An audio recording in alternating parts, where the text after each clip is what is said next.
Shalom semuanya, apa kabar kalian semua? Semoga semuanya di dalam keadaan yang sehat-sehat ya.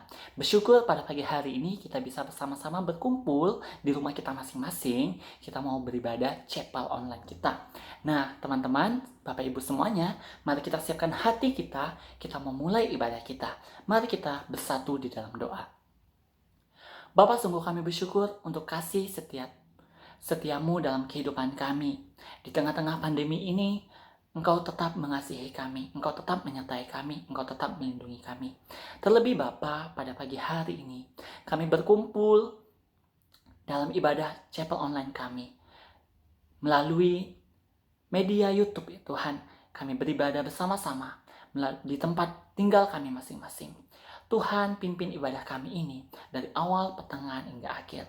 Berkati kami semua, mahasiswa STT Bandung, para dosen STT Bandung, dan juga segenap staf dan karyawan semua.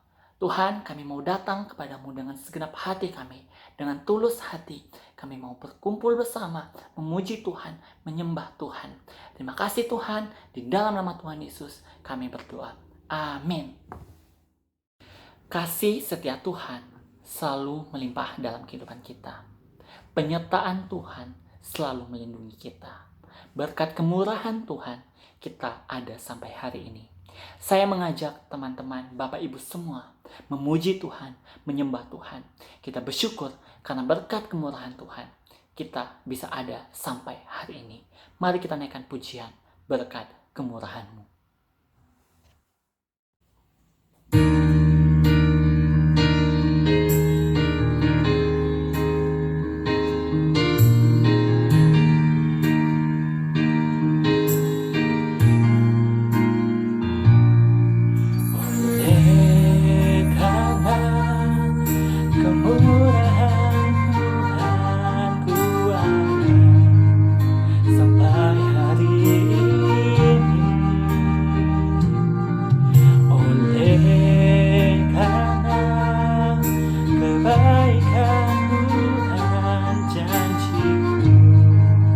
Terjadi bagiku, ku sembah Kau Tuhan, ku mengangkat tanganku, selamanya Kau ajaib bagiku. Ku sembah Kau Tuhan, ku mengangkat wajahku, selamanya Kau hebat bagiku.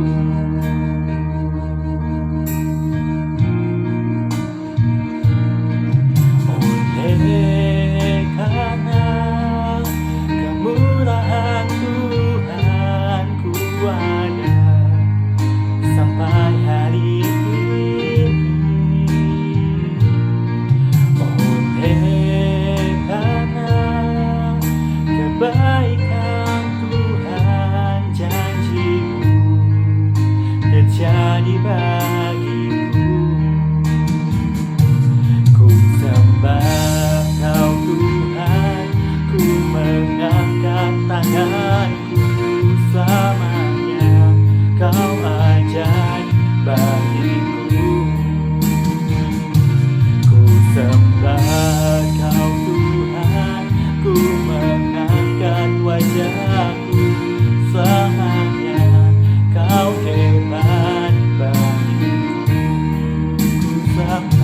Ku sembah Kau Tuhan, ku mengangkat tanganku, selamanya Kau ajaib bagiku. Ku sembah Kau Tuhan, ku mengangkat wajahku, selamanya Kau hebat bagiku.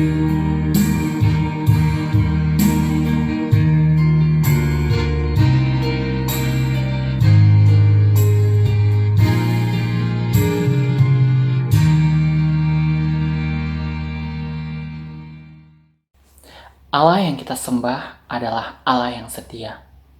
Bapa kita, Tuhan Yesus Kristus, selalu ada bersama dengan kita. Dalam setiap musim kehidupan kita, Dia selalu menyertai kita.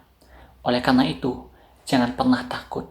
Namun, teruslah bertumbuh di dalam Tuhan, menghasilkan buah yang menjadi berkat bagi banyak orang. Mari saya mengajak Bapak, Ibu, dan Saudara semua, kita menaikkan pujian, You Are My Father. Biarlah pujian ini sebagai masuk ke dalam firman Tuhan, kita mau mengenal Allah yang kita sembah lebih dalam lagi.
Teman-teman, Bapak Ibu sekalian, sebelum kita mendengarkan kebenaran firman Tuhan, kita mau berdoa, kita mau mempersiapkan hati kita.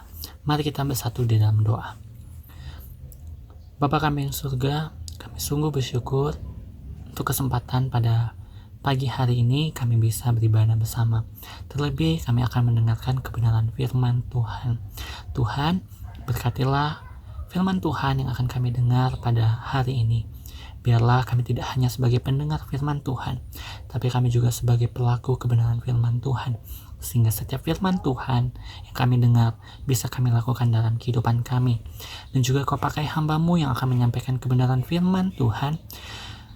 Kau pakai, Kau urapi sehingga setiap tutur kata benih firman Tuhan yang ditaburkan oleh hamba-Mu bisa kami mengerti dan juga kami lakukan dalam kehidupan kami. Waktu kami dalam pemberitaan firman Tuhan ini kami serahkan ke dalam tangan-Mu. Di dalam nama Tuhan Yesus kami berdoa. Amin. Shalom Bapak Ibu, Saudara yang kasih Tuhan. Hari ini kita akan memulai acara kapel pada pagi hari ini. Kita bersyukur karena anugerah Tuhan, kita masih diberikan kesehatan sampai hari ini. Kita akan merenungkan satu tema yang sangat penting. Saya beri nama tema ini Buy Back, yang terambil dari Efesus pasal 5 ayat 15 sampai yang ke-17. Istilah buyback artinya membeli kembali. Kata ini dipakai dalam konteks market di mana orang terus berjual beli, ada yang membeli, ada yang menjual, bahkan ada yang membeli kembali di dalam konteks ini. Orang berpikir kenapa ya ada orang yang buyback atau membeli kembali. Saudara, istilah buyback ini adalah istilah yang dipakai oleh seseorang yang biasanya memang dari pebisnis yang selalu melihat peluang. Jadi matanya terlatih untuk melihat peluang keuntungan. Itu sebabnya seringkali bisa mengambil keputusan untuk membeli kembali. Saudara, di dalam situasi pandemik yang sangat sulit seperti ini, semua merasakan kesulitan. Bahkan ada yang PHK, ada yang mungkin sangat turun bisnisnya. Tetapi para pebisnis biasanya tetap bisa melihat peluang. Saya ingin menceritakan seorang pebisnis pakaian batik di sebuah kota di Yogyakarta. Karena bisnis pakaian batik tentu saja dalam masa sulit ini jarang sekali yang membeli pakaian baru batik. Jadi pebisnis ini mengubah upayanya atau produksinya dari pakaian menjadi masker batik. Ini adalah peluang besar, karena setiap orang diwajibkan untuk memakai masker, bukan? Nah, dengan bahan dasar batik dan dengan model sebisanya dibuat sebegitu rupa, maka bisnisnya menjadi justru menjadi sangat baik. Sampai-sampai ada dari stasiun TV yang mewawancarai yang ownernya, sampai itu menjadi diiklankan lebih luas lagi. Bisnisnya maju kembali. Saudara, inilah jiwa pebisnis yang selalu melihat peluang. Kalau mungkin kita terapkan kepada hamba Tuhan, apakah ini relevan? Karena mungkin ada yang mengatakan bahwa hamba Tuhan tidak terlatih untuk melihat peluang. Apakah benar, saudara? Sebetulnya mungkin kita punya pemahaman yang salah bila hamba Tuhan tidak bisa melihat peluang yang ada, apalagi di situasi pandemi seperti ini. Tapi kita bersyukur Rasul Paulus menuliskan firman Tuhan di dalam Efesus pasal 5 ayat 15 sampai 17 dikatakan seperti ini. Karena itu perhatikanlah dengan seksama bagaimana kamu hidup, janganlah seperti orang bebal tetapi seperti orang arif, dan pergunakanlah waktu yang ada karena hari-hari ini adalah jahat. Kemudian di ayat 17, dan janganlah kamu bodoh tetapi hendaklah kamu mengerti kehendak Tuhan. Saudara, sebetulnya di bagian firman Tuhan ini, Rasul Paulus justru mengatakan di dalam ayat yang ke-16, Pergunakanlah waktu yang ada. Sudah dalam versi lain dikatakan making the most of every opportunity. Disinilah kata buyback ini menjadi pas di sini karena seorang yang melihat peluang akan memaksimalkan setiap kesempatan yang ada. Bahkan ada versi lain dikatakan using the best possible use of all circumstances. Jadi di dalam setiap keadaan kita bisa mempergunakannya sebaik mungkin. Jadi Paulus menyadari bahwa justru sebagai orang Kristen, sebagai hamba Tuhan, sebagai orang-orang yang sudah ditebus di dalam Kristus, justru melihat waktu sebagai peluang. Dia menyadari betul ini adalah karakter yang penting, yang sifat yang penting, kompetensi yang penting, yang harus dimiliki oleh setiap orang Kristen. Lalu kita juga mungkin berargumen, ya iyalah, karena Paulus juga berbicara kepada jemaat Efesus. Efesus adalah kota besar, pasti peluangnya juga besar. Saudara, mungkin kita berpikir seperti itu, tetapi jangan salah juga bahwa di kota besar, di kota metropolitan, justru tantangannya semakin besar. Saudara kalau membaca nats ini, perikop ini dari Efesus pasal 5, justru di dalam pergaulan itu sangat sulit sekali seorang Kristen bisa mempergunakan waktu karena mungkin saja masuk di dalam kemabukan. Misalnya di ayat 18 dikatakan janganlah kamu mabuk oleh anggur. Artinya cukup banyak sehingga orang Kristen pun akan sangat terbuka untuk terpengaruh hal itu. Jadi sekalipun tantangan besar, situasi sulit, setiap zaman juga ada kesulitannya, Paulus tetap mengatakan kepada orang Kristen untuk selalu mempergunakan waktu dengan baik, memaksimalkan setiap kesempatan dan selalu melihat peluang. Tetapi untuk hal ini, saudara, melihat peluang bukan hal yang mudah. Itu sebabnya ada peringatan dari Rasul Paulus. Kita jangan sampai menjadi orang yang bodoh atau orang yang bebal. Ini disebutkan di dalam ayat yang ke-15 dan di ayat yang ke-17. Saudara, kalau menurut kitab Amsal, orang bodoh adalah orang yang malas berpikir, malas berubah.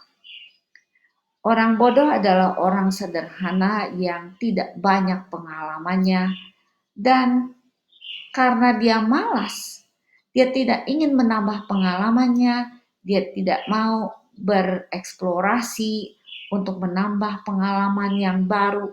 Sekalipun sulit dia mau menanggung resiko karena dia mau belajar. Tetapi ini orang bodoh, dia tidak mau. Disinilah peringatan Paulus, janganlah kita menjadi orang bodoh. Yang berikutnya adalah janganlah kita menjadi orang bebal. Orang bebal belum tentu bodoh. Orang bebal juga bisa pintar. Tetapi kepintarannya, kepandaiannya, kecerdasannya, dia merasa dia benar menurut pandangannya sendiri. Inilah orang bebal. Jadi orang bebal sulit ditegur, sulit dinasihati, karena dia juga kalau dinasihati pun dia akan mengabaikannya. Jadi orang Kristen apalagi hamba Tuhan, janganlah menjadi hamba Tuhan yang bodoh atau yang bebal, tetapi menjadi hamba Tuhan yang bagaimana? Yaitu jadilah orang yang arif atau orang yang bijak yang bercirikan pembelajar. Orang arif, orang bijak, orang pembelajar akan terbuka untuk memperoleh pengalaman-pengalaman yang baru, untuk mencoba hal yang baru, untuk belajar terus bahkan ketika ditegur, dikritik pun, dia akan terus belajar. Karena dia ingin melihat hal yang baru. Inilah kemungkinan besar seorang bijak akan bisa melihat peluang sekalipun di masa yang sulit. Saudara, kita menyadari kita semua sedang berada di masa yang sulit. Di masa pandemi, kita sulit sekali berkomunikasi, sulit berrelasi, harus juga mengikuti protokol yang sangat ketat, apalagi kalau kita ada di zona merah. Kita semua merasakan susah dan sulit. Tetapi apakah kita masih bisa melihat peluang? Kalau kita mau menjadi orang yang arif, kita harus meyakini bersama Tuhan kita bisa melihat peluang. Peluang itu akan terlihat dengan jelas dan kita akan meraihnya. Saudara, di semester depan kita akan menerapkan sistem PJJ, yaitu pembelajaran jarak jauh. Di dalam pembelajaran jarak jauh ini sistem yang sangat ketat karena setiap mata kuliah akan diberikan dalam waktu 3 minggu, kemudian minggu keempat untuk menyelesaikan tugas yang belum selesai di 3 minggu, dan untuk istirahat sebentar kalau saudara disiplin dengan waktu, maka setiap waktu akan dipergunakan dengan semaksimal mungkin. Maka minggu keempat saudara harus selesai tugasnya. Saudara, ini menjadi kesulitan, betul. Mungkin sudah khawatir, aduh bagaimana tugas bisa diselesaikan. Tetapi saudara, kalau kita menjadi orang arif, kita justru melihat peluang yang sangat besar. Di masa seperti ini, di masa pandemik ini, kita melihat bahwa sudah runtuh tembok-tembok penyekat, pintu-pintu yang tertutup, ya, dengan jejaring yang dibuka oleh pemerintah di mana-mana, maka sebetulnya kita bisa mengakses pengetahuan yang banyak sekali, bahkan keterampilan, melalui link, melalui YouTube, melalui media-media medsos yang begitu banyak. Jadi peluang itu justru sangat besar. Nah, saudara bisa belajar di banyak sekali webinar yang dibuka. Saudara tinggal daftar, bahkan banyak sekali yang ditawarkan secara free atau tanpa bayar. Jadi saudara, inilah peluang. Peluang untuk belajar seluas mungkin. Bahkan saudara kalau bahasa Inggrisnya baik, saudara bisa belajar banyak sekali dari tempat-tempat yang lain, institusi-institusi lain yang ingin dikenal dan kita bisa mengaksesnya. Jadi saudara, istilah buyback. Paulus mengatakan, jadilah orang arif yang buyback, yang membeli kembali, menebus waktu. Sekalipun sulit, kita tidak menjadi terpuruk.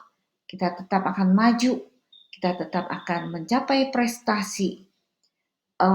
Di dalam semester yang baru pun kita akan berhasil. Para dosen juga sedang merancang SAP, Satuan Acara Pembelajaran, yang diupayakan untuk merespon keadaan seperti ini. Mari kita sama-sama mempergunakan waktu yang ada. Mari kita sama-sama memaksimalkannya. Dengan kehadiran Tuhan, kita rindu sekali kita berhasil orang lain melihat bahwa Kristus menyertai kita. Tuhan memberkati kita semua. Amin. Kita sudah mendengarkan kebenaran firman Tuhan. Puji syukur kebenaran firman Tuhan bisa memberkati kita semua. Mari kita mau berdoa untuk kebenaran firman Tuhan yang telah kita dengar. Mari kita bersatu di dalam doa. Tuhan Yesus, terima kasih untuk firman Tuhan pada pagi hari ini. Firman-Mu sungguh mengingatkan kami, sungguh menguatkan kami, sungguh memulihkan kehidupan kami. Kiranya Tuhan, firman-Mu terus menjadi terang, menjadi pelita bagi kehidupan kami, sehingga di dalam setiap langkah kami berjalan di dalam iringan firman-Mu. Terima kasih Tuhan, Kau pakai juga Butan yang telah memberitakan firman Tuhan. Kau pakai hamba-Mu dalam pelayanannya, dalam keluarganya. Kau berkati dalam setiap tugas dan tanggung jawabnya. Dan berkati kami semua Tuhan, kami yang telah mendengarkan kebenaran firman Tuhan, sehingga kami bisa menjadi pelaku kebenaran firman Tuhan. Kami mau menutup ibadah chapel kami pada hari ini. Tuhan memberkati setiap aktivitas kami, setiap kegiatan kami, setiap tugas dan tanggung jawab kami. Di dalam nama Tuhan Yesus kami berdoa. Amin. Puji Tuhan, ibadah chapel kita telah selesai. Kita bersyukur kepada Tuhan atas kasih setia Tuhan. Kita masih bisa beribadah dari tempat tinggal kita masing-masing. Bapak, Ibu, dan teman-teman semua, sekian ibadah chapel kita pada hari ini. Tuhan Yesus memberkati. Ingat, tetap jaga kesehatan, jaga kebersihan, dan taati protokol yang telah pemerintah tertibkan, yang telah pemerintah berikan kepada kita. Terima kasih, Tuhan Yesus memberkati.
Thank you.